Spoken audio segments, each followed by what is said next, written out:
Real Agriculture presents Frontlines, Geopolitics Affecting Agriculture with Jacob Shapiro of Cognitive Investments and RealAgriculture Shaun Haney.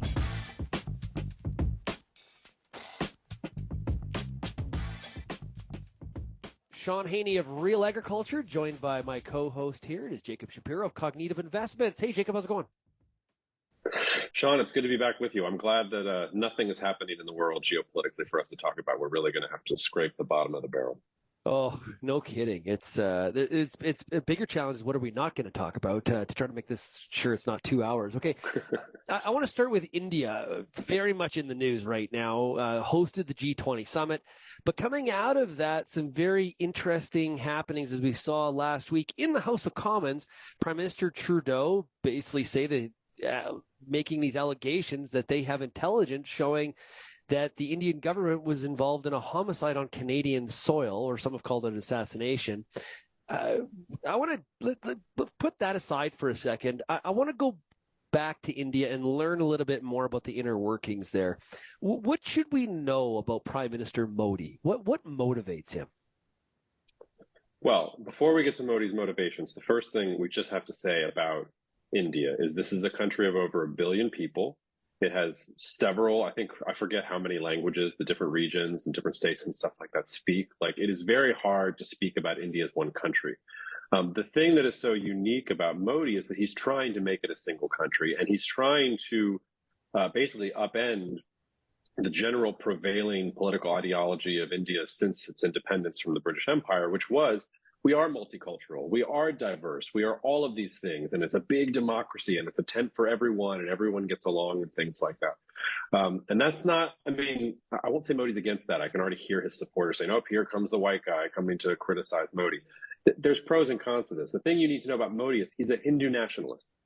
So he thinks that the fact that you're Hindu matters more than the language that you're speaking, than the caste that you're in, all these other things that, or your religion, all that stuff. Yeah. We're a Hindu country. And that's relatively true. I think if you look at I don't have the precise polling data at my fingertips, but I would guess that India is roughly 70% sort of Hindu from that point of view. But what's different about him is he's a Hindu nationalist. So he wants Hinduism to be the be-all, end-all of India. And again, that comes with some good things. The caste system is honestly a medieval, antiquated thing where you keep, undesirables and other and terrible positions and no social mobility just because of where they came from or who their ancestors were and things like that. Modi wants to obliterate all that. He understands that that is an obstacle to Indian progress and to India becoming a modern nation. The flip side is anytime you're you move towards this sense of majoritarian impulses in a country, it's the minorities that are going to suffer. So India is majority Hindu. It's also, like I said, 1 billion people. I think India has more Muslims living in it than almost any other Muslim country in the world, if not all of them. Wow. So you're 25% of the population that is Muslim. Well, they're the ones who are going to be on the short end. The Sikhs are another minority, and they're the ones that we'll probably talk about in this Canada and India spat as we get deeper into it. They're a minority.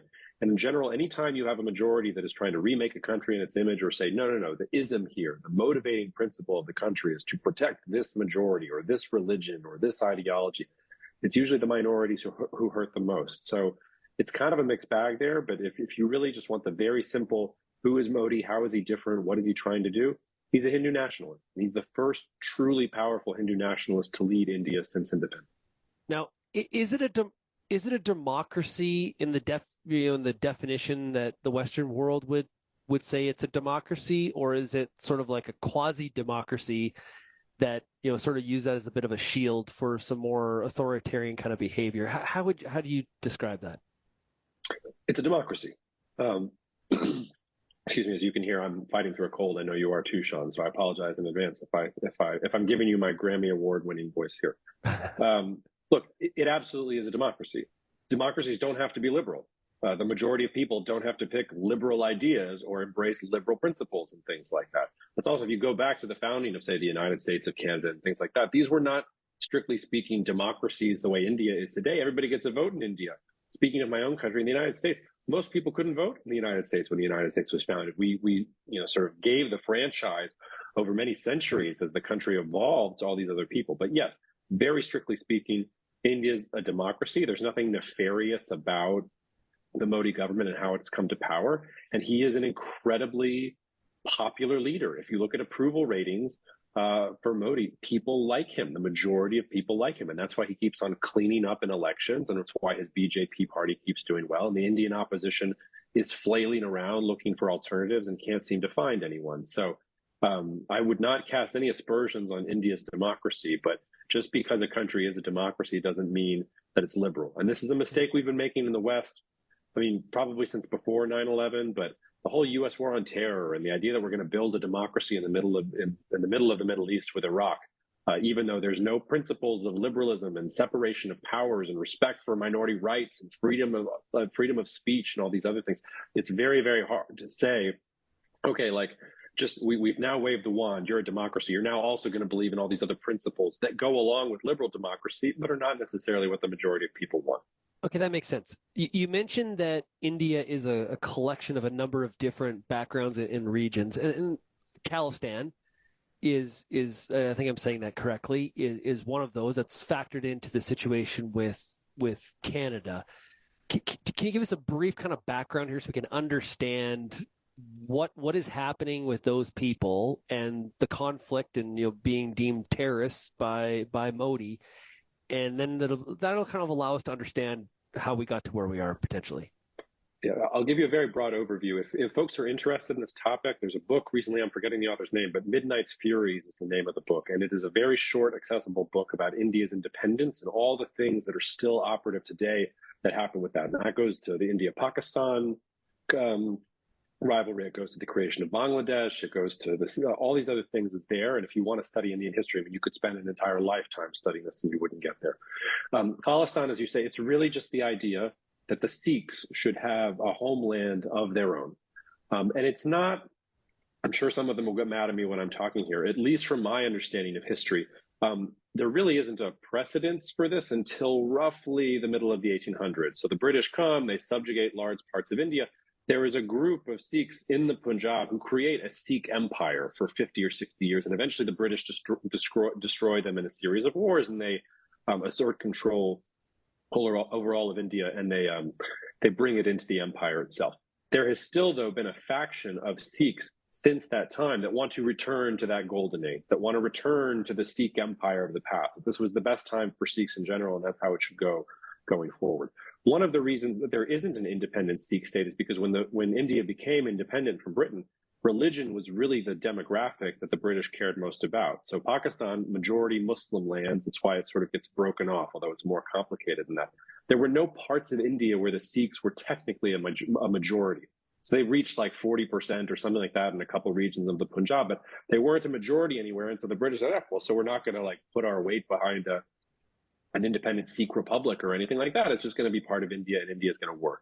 Now, this sort of vocal minority of Sikhs who want this over time, this sort of rallying cry for, no, we want an independent Sikh state. It starts building up over time. It really reaches a crescendo in the 1970s, and especially the 1980s.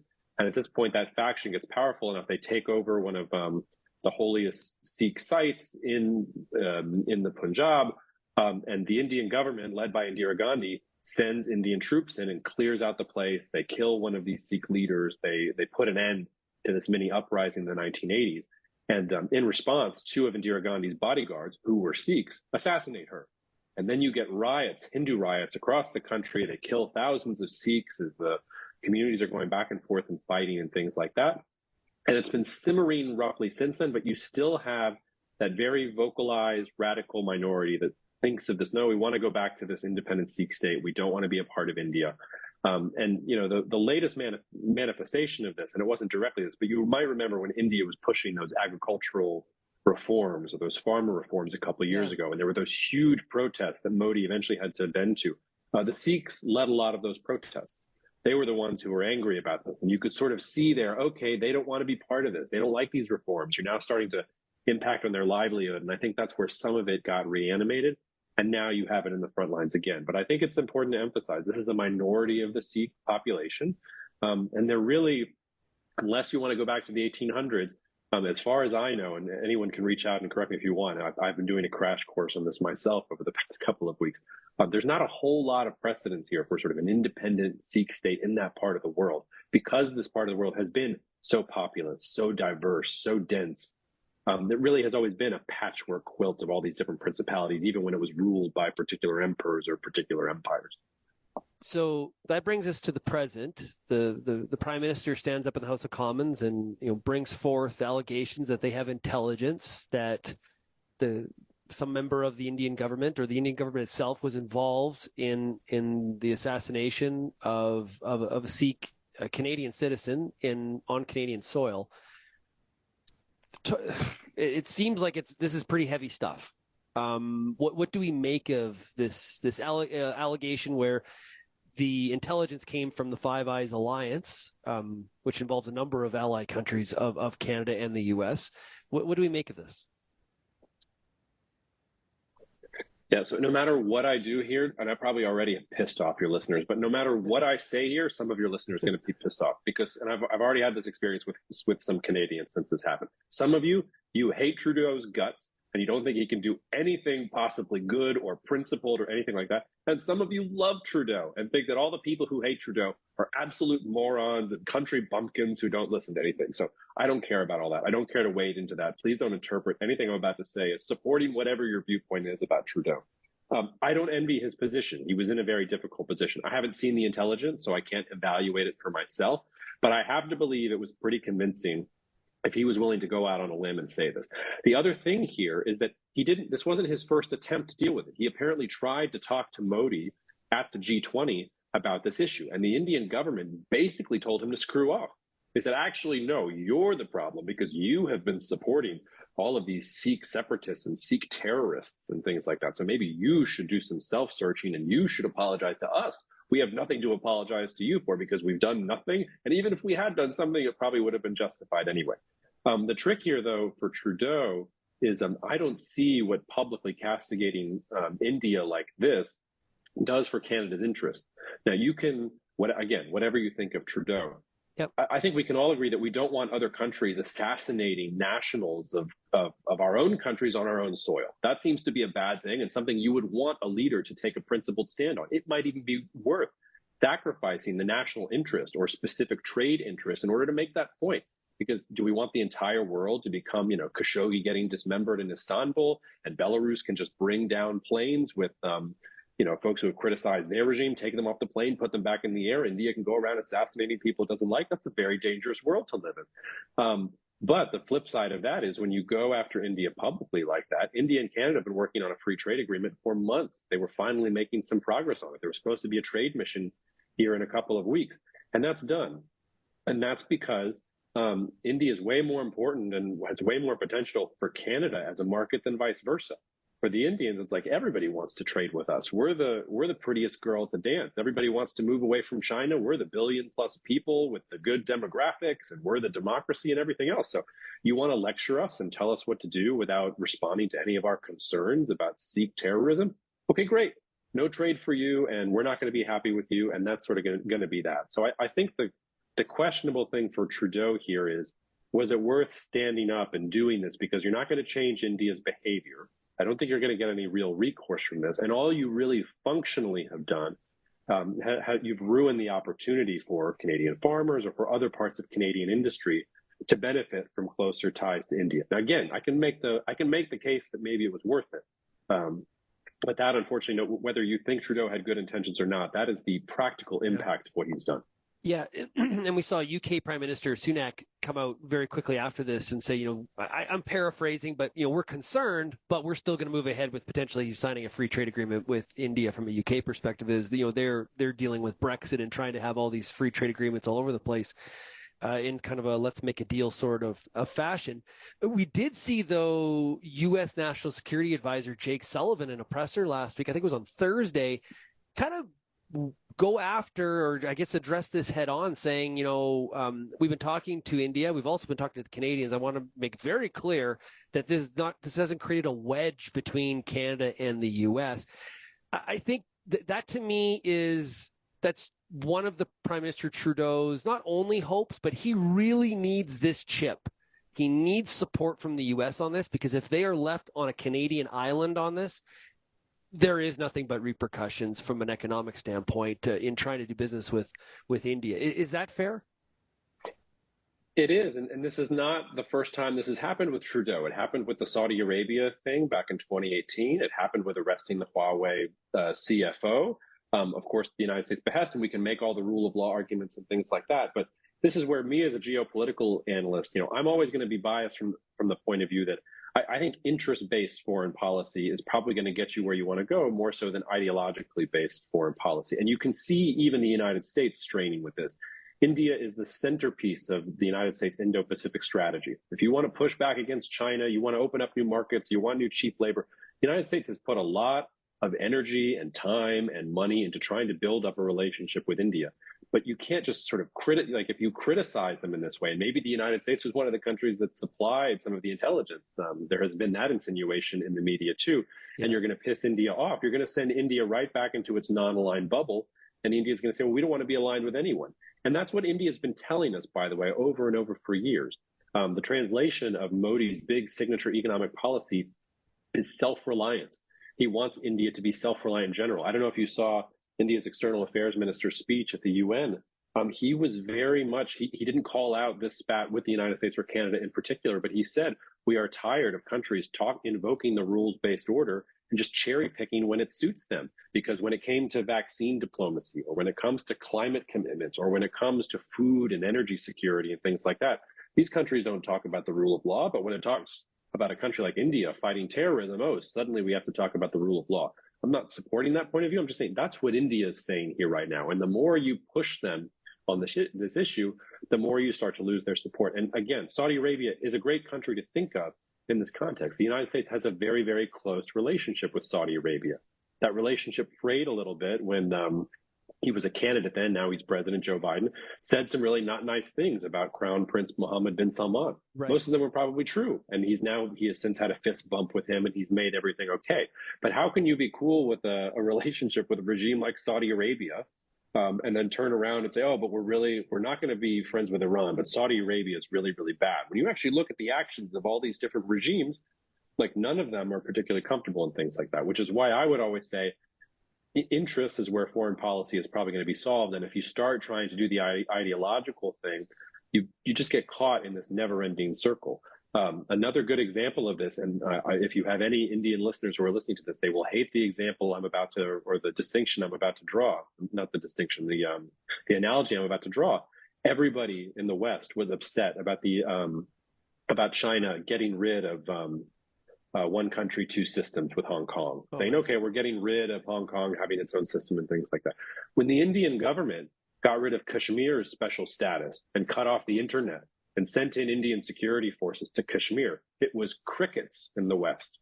You didn't hear a thing. You didn't hear a thing because the West wants India. The West wants to be close to India, wants to paper over all of these, as we said, illiberal things or these things where, oh, well, that makes us a little bit uncomfortable and things like that. So we're experiencing some of that dissonance. And it's why if you're going to make policy from an ideological point of view, I don't care what side you're on, if you're going up with India doesn't want ideology. India wants a bigger economy. It wants to be a stronger Hindu nationalist country. And if you come in their way, they're going to do their own thing. They're not going to respond to the sort of browbeating, oh, you must be liberal, you must be virtuous. They think that that's a poison chalice. Before we move on to something else, but there's the allegation, obviously that's going to follow through, and we'll see where this ends up in the truth quotient. But how does this sit politically, domestically in India? Is there any indications at this point, or would people be upset about these allegations, or would this be like, attaboy, way to go? Where do the Indian people sit on this? The narrative that Indian media and that the Indian government is pushing is that the people of India are with them. That external affairs minister speech that I quoted, I believe the headline from the Times of India was delivers a smackdown of the West at the UN General Assembly or something like that. Like they're really pushing it on. But this goes back again to Modi being a Hindu nationalist. So it plays really, really well with the Hindu nationalist crowd. And it also plays with generations of Indian foreign policy officials who want to be non-aligned. They don't want to be part of a U.S.-led Indo-Pacific framework. They also don't want to be tied to the hilt of China. They think they're a billion-plus people and that they are one of the rising economies, and they want to be a center of gravity in and of their own right. So it does support those types of groups. But if you're a minority in India, and as we discussed, India has many, many minorities, this stuff should make you very nervous. Even if the allegations are untrue. And again, I haven't seen them, so I can't benchmark whether they're true or not. But if you've got, let's say for the sake of argument right now, and I'm giving a lot of benefit of doubt here, let's say that the allegations are not true. Let's say that these were vigilante Indians who went killing these Sikh radicals or whatever. That still shouldn't make you feel very good if you're a minority in India. So what, these vigilante Indians are going to come around and assassinate us because they think we're terrorists and things like that? And the Indian government, rather than sticking up for the minorities, is going to say, well, yes, these are terrorists. Like, we didn't do anything. But if we did do something, we would have been completely justified. Like, if you're a minority in India, it's a really, really uncomfortable position to be in. But those are not the people that vote for Modi anyway. And they don't have enough of a voice to prevent Modi from winning, which all does not equal liberalism. You have to have separation of powers. You have to have a cultural, societal agreement towards, hey, we're not just going to be the majority and punish the minority because they don't have the votes. We're all going to try and make things for the common and greater good. And the whole secret potion that Modi's used is, the common good is the Hindu nationalist good. So that works for 60 to 70% of the Indian population. That keeps you in power, but it also means disturbing things if you're in the minority. Let's move on to Ukraine. We saw President Zelensky in the U.S. last week, also visited Canada. The Canadian visit has brought on a lot of controversy based on the invite list by the Speaker of the House and a potential requirement or push, I guess I should say, for him to step down. From Zelensky's point of view, the visit to the two countries, obviously asking for support, whether that be qualitative in just voice or substantive and quantitative from a money standpoint. I think the U.S. number was about $28 billion more on top of the $113 billion that has already been provided. Successful trip, or what was your take on it? Well, first of all, qualitative support doesn't mean anything for Zelensky. He cannot put press statements into an artillery gun and fire it at Russian forces. Ukraine has been, and Ukraine's fighters, they have been more skilled and braver than every analyst I know of, including myself, thought they would have ever been. Remember, the United States, when the war started, took their embassy staff out of Kyiv. Nobody thought the Ukrainians were going to stick up for themselves this way. But all this is the success that they've had. They are still dependent on the West for weapons. And they are still dependent on the West for capital. They cannot produce their own weapons, and they're in it costs a lot of money to fight a war. And the thing that Zelensky is facing right now is, no matter how you look at it, polls across Europe, across Canada, across the United States, people are getting tired of the war. Yep. People are getting tired of the blank check. People are getting tired of hearing about it. They're tired of sending weapons. We're going into election season here in the United States. You've got a minority government in Canada, so in some sense, it's always election season until you get a majority government. Like, it's an issue that's going to play. And for Zelensky, his speeches, I don't think they're going to move the poll numbers. They're not going to tell people, hey, this is going somewhere. Now, he can buy himself time by securing promises and support from leaders. So no matter what the poll numbers look like, I don't think Biden is going to leave Ukraine hanging high and dry. He's committed too much to that. And I think he really believes that it's his job to support Ukraine. I would imagine that Trudeau sort of feels the same way. From that point of view, probably good for Zelensky to go and say, hey, we need this. I need to put the pressure on you. These are the things that I need. But in the sort of longer term, over the next 2 to 3 years, he's got elections in the United States. He's got poll numbers that are flagging across the West. He's supposed to be facing elections in Ukraine here in the next year or so, which is a whole sort of Pandora's box as well. So the real thing that Zelensky needs to do is he needs to show show success with the counteroffensive. And I don't think it was a coincidence that in the last couple of days, the Ukrainians has been saying, oh, we broke through some Russian defenses, and it's only a little bit, but we're on the way, and we need to get to this city. And the greatest thing would be to get all the way to the Sea of Azov so that we can cut off Russian supply lines to Crimea. And that, I think, really is where this is going to be judged. Ukraine has to cut off Russian supply lines to Crimea. If Russia continues to control Crimea, if this is going to be a war of attrition, and 3-4 years from now, we're having the same conversation on the podcast, Russia has the upper hand because Russia is going to outsuffer us. They're going to deal with more suffering than the rest of the West and the Ukrainians are going to deal with. They have more people. They have an authoritarian regime, all those other sorts of things. So it's nice that Zelensky got his promises. It's nice that he got his billions. It's good for him to, rally around the flag. But it's much more important for him to make some tangible progress than, like I said, in cutting Russia off from Crimea. If he can do that, we're in a very, very different world, and Ukraine is in a much stronger position. I want you to flush some out for me. I mentioned the Canadian House Speaker, Mr. Rhoda, who is facing mounting political pressure to resign as Speaker, as he invited apparently a 98-year-old man, according to the Globe and Mail, who fought with the Nazi unit during the Second World War. Yaroslav Hunka was his name, and he was honored Friday during the visit by Ukrainian President Zelensky. And parties of all sides are asking for the speaker to resign. And we've heard Putin talk about, hey, this war is really about trying to flush out Nazis in Ukraine. Talk about kind of where does Nazi fit into this puzzle of this simple, what's made out to be a simple war between Ukraine and Russia? Can you flesh that out for us? Yeah, I mean, we could spend hours on I know. this, I simplified the question, but just, yeah. No. It's an important question. So we got to go back in history a little bit. So the version of history that we're taught in sort of the history books about World War II is that the Nazis tried to take over the world. They allied with Japan, and then eventually the Allies came through. It was the United States and Great Britain and even the Soviet Union. They all combined to try and fight against the Nazi menace and the Japanese menace, and they won. Problem is that only really starts in 1940, 1941. There were years of warfare before that. And if you go back to sort of the original, the original rival of communism was not necessarily capitalism. It was National Socialism, which is now what we call Nazism. And the Nazis and the communists all hated each other. They were all on opposite sides here. And that was why it was such a big deal that Hitler and Stalin had that temporary pact, even though both of them were planning to stab each other in the back. It was just that Hitler stabbed them in the back too. And when you're talking about the fighting in Eastern Europe at this time, yes, there were sort of anti-communist partisans that were supporting either their own ethnic groups or maybe they were part of the larger Nazi war machine. And then you also had, communist partisans who were fighting against the National Socialists and fighting against the Nazis. And all of this gets really, really, really messy.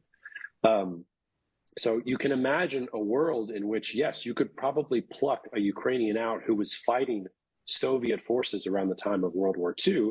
And if you didn't know any history at all, you just, he fought the communists. That must play well. Well, who did he fight the communists for? He fought them for the National Socialists, because before we get the Allies win and everything like that, it was the National Socialists and the communists hated each other.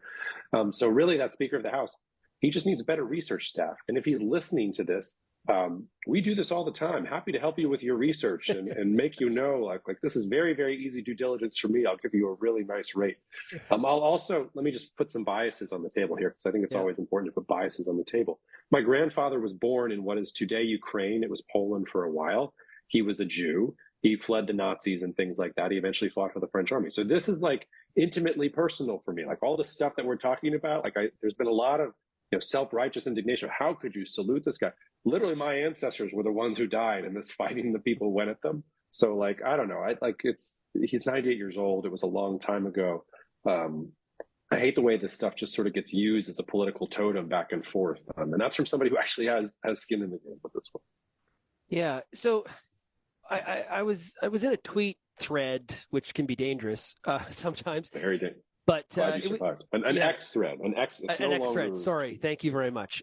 It was some RealAgriculture listeners asking each other. I think it started out. Can we really afford to keep providing support to Ukraine? And it sort of developed into a pretty good constructive discussion about what's happening. And one of the guys asked, is there not a peaceful, is there any way that there's a peaceful resolution to this, or is that just completely off the table at this point? And so I thought, hey, you're a good person to ask. What about a peaceful, the U.S. and Europe bringing these two sides together? Is there any willingness to do that?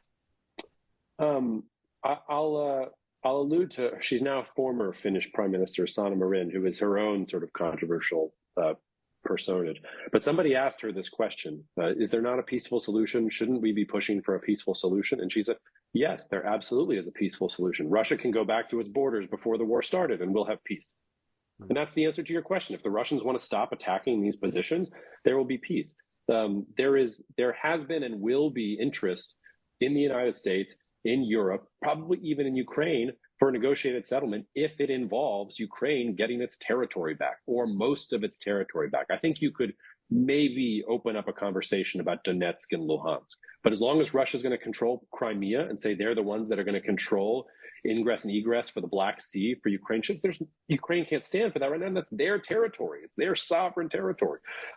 So the answer to your question is that Russia has shown no willingness to sit down at the table and reach a negotiation that would satisfy anybody's desires here. And I would point you to French President Emmanuel Macron, who thought like this for years. He thought he was going to be the one to have a negotiated settlement. He wanted France to play the mediating role, things like that. And literally for the first 14, 16 months of the conflict, this is what he was pushing the French government to do. And he was putting pressure on Zelensky, and he got a lot of flack for going and talking to Putin and things like that.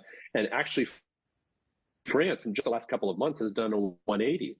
They've said, you know what, this Putin guy was just taking us for a ride the whole time. He didn't mean any of it. So now we think that Ukraine has to fight this war until it wins, or until the Russians are so exhausted that they can't do anything anymore. And I think that's the other scenario here, where maybe, what would a peaceful solution looks like? Probably looks like Putin being deposed by the oligarchs or by a popular revolution, and the Russian people standing up and saying, we've had enough. We supported this guy because he was supposed to give us prestige on the global stage and a good economy and political stability, and we don't have all three right now. So let's get rid of him and let's get someone in power and let's get back to good relations with the West. But until Russia decides, like, Russia was the aggressor. Russia was the one that invaded. If Russia wants to go back to the pre-war boundaries, this war can end tomorrow. That's the answer to your question. A high-stakes game. I'll finish up with this. You mentioned the oligarchs. With all of the restraints that were put on economic transactions with Russia, and we're seizing oligarch boats and airplanes. There's a big Russian cargo plane at the Toronto airport, that massive plane that is basically still behind a gate. There was a lot of talking heads talking about how, hey, the oligarchs are going to take care of Putin for us. That has totally died down. What of the oligarchs? It seems like that's a pretty bit much a quiet stream at this point. Not so quiet. Okay. Because let's not forget Prigozhin, the caterer-in-chief turned head of the Wagner Group, literally marched on Moscow with his fighters and was shooting Russian helicopters down, and he was halfway on the highway to Moscow before he turned around and said everything was fine. So he's not sort of an OG oligarch, if you will. He was grandfathered in. But Putin has surrounded himself and enriched all of these oligarchs. So if you're a Russian oligarch right now, you have been empowered and enriched by Putin himself. He has surrounded himself with a coterie of folks who are completely dependent on him and who owe their allegiance to him and things like that. And they don't gain right now from getting rid of him, it seems. But don't forget that Prigozhin incident. That was really weird. That was a mutiny against the entire system. And Prigozhin didn't get the support that he thought he did. It looks like he only got one major general, I'm forgetting I'm not forgetting, I actually can't pronounce his name because I don't remember off the top of my head, but he was the Air Force guy. He was the general of the Air Force, and he's since been removed. He was the only guy who committed with him, and none of the oligarchs looked at Prigozhin and said, that's the guy, we're going to go with him, or we're ready to overthrow Putin here and have someone to replace him. So things have not gotten bad enough for the oligarchs for them to think that they need to throw Putin overboard. And it's nice that we can talk about, okay, maybe we've detained a yacht here and there or an airplane here and there. Most wealthy Russians are either enjoying themselves inside Russia, or they're running around Dubai, or maybe they're running around Istanbul if they really have means. Maybe they're in Singapore, maybe they're in Tunisia. I don't know. There are places where wealthy Russians can go and flaunt their money and things like that. So the situation has not gotten so bad for the oligarchs that they have seen yet that they need to throw Putin overboard. But I do think, and I stick to this analysis, I think that Prigozhin mutiny was the beginning of the end. Now, does that mean that Putin falls in the next year? It wouldn't surprise me. But here I would also go back to history. Tsar Nicholas helped prosecute a war against Japan in 1904 and 1905 when it was the Russian Empire. Japan completely destroyed Russia, humiliated them on the global stage. It was actually the United States. I think Teddy Roosevelt won a Peace Prize for this, if I'm not mistaken, for negotiating the peace between Japan and Russia. And it was the beginning of the Japanese Empire. Tsar Nicholas lasted for another 12 years.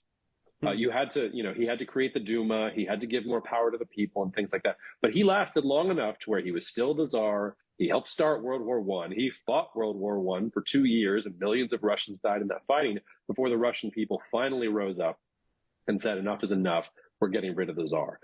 So could we look back in the history, let's try and transport ourselves 100 years from now? Would it surprise me at all if Putin in 10 years is deposed by some rising revolutionary who unites the Russian people against him, or by some oligarch and things like that. No, you would draw a direct line between the Russia-Ukraine war and Prigozhin all the way back. You say, 10 years later, sort of Putin fell. So there's time for this to happen. These things don't sort of happen very suddenly. And I will say that Putin does seem to have consolidated his control for right now. I know I'm rambling, but the last just thing that I would sort of put in your listeners' minds about this is don't forget about what's happening in the South Caucasus with Armenia and Azerbaijan and Nagorno-Karabakh, because that is connected to all this too. Armenia is supposed to be a client state of Russia. Azerbaijan and Turkey have a very close relationship. Turkey has been saying Russia's supposed to come back to the Black Sea Grain Initiative. Putin keeps saying, nope, I'm not coming back to the Black Sea Grain Initiative. Is it a coincidence that suddenly Azerbaijan is taking over territory from Armenia and making the Russians look completely weak because the Russians are so bogged down in Ukraine that they can't go and support their defense treaty ally, Armenia, in that war? Now you've got tens of thousands of Armenians who lived in Nagorno-Karabakh streaming towards Armenia, refugees in a really grisly situation that's happening there. Russia was also the dominant power in Central Asia, the dominant power in the Western Balkans. All of that is changing too. So when you start to look around the world at Russian power, it's receding, it's unstable. Doesn't mean that Putin's going to fall imminently, but I wouldn't be so comfortable if I was him. And my bet, at least right now, my analysis right now is we've already seen the beginning of the end. And this process can last a long time. And the people who will suffer are the Russian people and the people in Nagorno-Karabakh and all those other people. But I think we've seen the beginning of the end of Putin. I don't know how he continues to rule when he's got caterers coming for his lunch meat. Incredible, high stakes, real life game of risk. It is absolutely amazing, fascinating, and obviously all of this comes back to the farm gate at some point or another. Jacob, really appreciate the analysis and the thoughts and the breakdown and shedding some light on some of these topics, India and Ukraine today. Thanks so much. Until next time, we'll talk to you later, bud.